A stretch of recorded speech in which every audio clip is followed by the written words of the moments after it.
Guys welcome back my channel. तो आज हम इस वीडियो में डिस्कस करने वाले हैं केवीएस का सिलेबस। केवीएस के अंदर लिटरेचर को हटा दिया गया है। 6 to 12 की जो बुक्स है उसको ऐड किया गया है फॉर इंग्लिश लिटरेचर।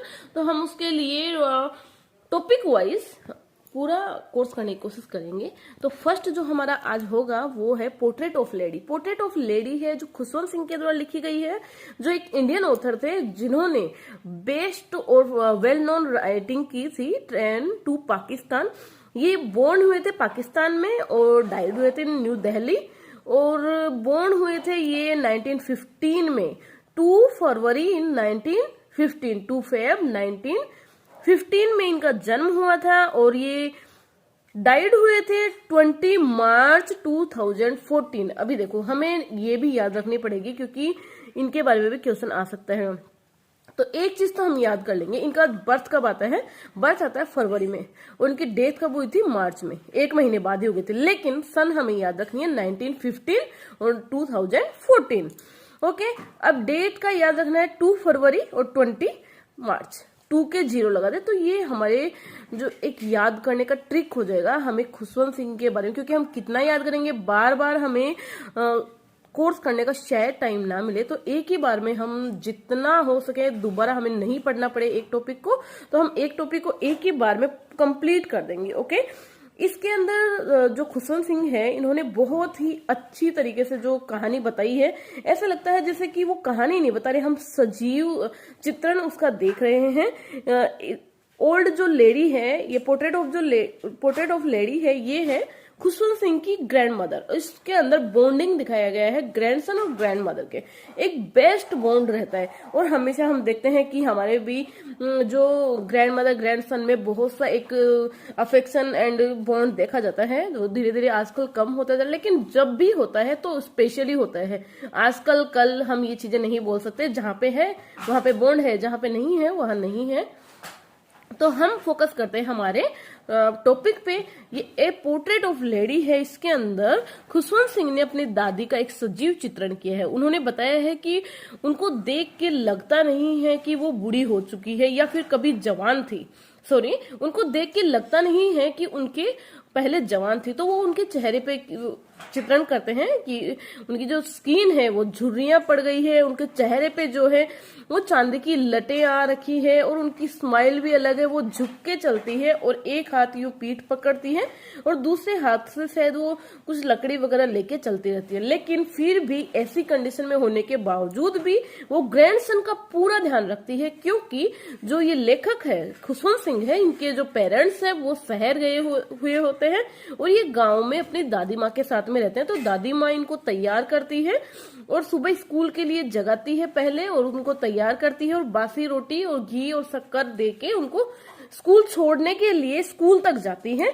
जब स्कूल जाती है तो वो कुत्तों के लिए रोटी भी लेके जाती है और एक माला हाथ में रखती है और मुंह से बड़बड़ाती रहती है। जो बड़बड़ाना हम जिसको नहीं कहेंगे, जैसे चांटिंग करती रहती है, वो हमेशा प्रार्थना करती रहती है और अपने हाथ से माला घुमाती रहती है। ये है उनका चित्रण। और उसी में ये भी बताते हैं क्योंकि उनके दादाजी का भी एक पोर्ट्रेट लगा हुआ है, जिनको देख के कभी लगता नहीं है कि ये जीवित थे, और इनके बच्चे भी थे और ये यंग मैन थे, उनको देख के लगता नहीं था क्योंकि अभी वो छोटा बच्चा है, वो सिर्फ इमेजिनेशन कर रहा है। और एक स्कूल में जाता है जहां पे उनकी दादी माँ उनको छोड़ने के लिए जाती है। जब तक वो स्कूल पढ़ते हैं तब तक उनकी दादी माँ पास वाले मंदिर में बैठ के चांटिंग करती है अपनी माला से। और जब छुट्टी होती है तो दोनों दादी और पोता दोनों घर की ओर रवाना हो जाते हैं और जाते टाइम पे कुत्तों को रोटी डालते हैं। ये उनकी दिनचर्या थी शुरुआत की, जब वो गांव में रहते थे और स्कूल का विद्यार्थी था खुशवंत सिंह। फिर जब थोड़े बड़े होते हैं खुशवंत सिंह तो उनको बाहर थोड़े दूरी पे स्कूल डाल दिया जाता है, जहां पे इंग्लिश और साइंस भी ऐड कर दिया जाता है। और अब उनको इतना टाइम नहीं मिलता कि वो दादी से बातचीत कर पाए। और अभी कुत्ते भी नहीं रहते हैं सड़क के ऊपर, क्योंकि अब दादी उनके साथ नहीं जाती है स्कूल, क्योंकि स्कूल थोड़ा दूर है, वो बस से दूर जाते हैं। तो जहां पे वो कुत्तों को भी नहीं देखते हैं कि रोटी डाली हो, मतलब जो उनकी दिनचर्या थी वो अब चेंज हो गई है। अभी वो अकेले जाते हैं, मोटर बस से जाते हैं, दादी माँ से कम टाइम स्पेंड कर पाते हैं। उनकी दादी माँ भी है, अब कुत्तों को रोटियां नहीं डालती क्योंकि वो उधर जाती नहीं है, तो अपने घर में ही गोरैयों को वो दाना डालती है और अपनी चांटिंग रेगुलर रखती है। फिर उसके बाद में जब थोड़े बड़े हो जाते हैं तो वो शहर में पढ़ने के लिए जाते हैं। शहर में पढ़ने के लिए जाते हैं और जब आके बातचीत करते हैं अपनी माँ से कि अपनी दादी माँ से कि उनको क्या पढ़ाया जा रहा है, तो वो बिल्कुल भी इस चीज को पसंद नहीं करती है, क्योंकि वो अंग्रेजी और इंग्लिश की बातों पे विश्वास नहीं करती है कि ऐसा हो सकता है। वो चाहती है कि जो स्टडी है उसके अंदर ज्ञान, धर्म, इनके बारे में भी पढ़ाई होनी चाहिए, जो नहीं इंक्लूड थी, इसलिए उनको बहुत खराब लगता था। वो संगीत की क्लास की एजुकेशन ले रहे हैं, जब ये दादी माँ को बताए तो दादी माँ ने इस चीज को मतलब बहुत ही मीन माना, क्योंकि उनके अकॉर्डिंग जो म्यूजिक था वो एक मतलब भिखारियों के लिए या प्रोस्टिट्यूट्स के लिए इनफ था, अच्छे लोग के लिए म्यूजिक नहीं था। इसलिए वो बहुत दुखी होती है कि जो उनकी एजुकेशन है, अभी उनके पोते की जो एजुकेशन है वो सुटेबल नहीं है। फिर उसके बाद में जब वो यूनिवर्सिटी के लिए बाहर जाते हैं तो वहां भी अपनी अभी मतलब जैसे जैसे बड़े हो रहे हैं, जैसे जैसे अपनी एजुकेशन ले रहे हैं, वो अपनी जगह भी चेंज करते हुए जा रहे हैं। फिर उसके बाद में वो अब्रॉड भी जाते हैं हायर एजुकेशन के लिए। जब वो हायर एजुकेशन के लिए जाते हैं उस समय का चित्रण भी वो अपनी इस स्टोरी में करते हैं कि जब वो जाते हैं तो रेलवे स्टेशन पे उनकी दादी माँ आती है, जो उनको एक भी साल बड़ी नहीं लग रही थी, जैसी वो बचपन से देख रहे थे वैसी उनको लग रही थी।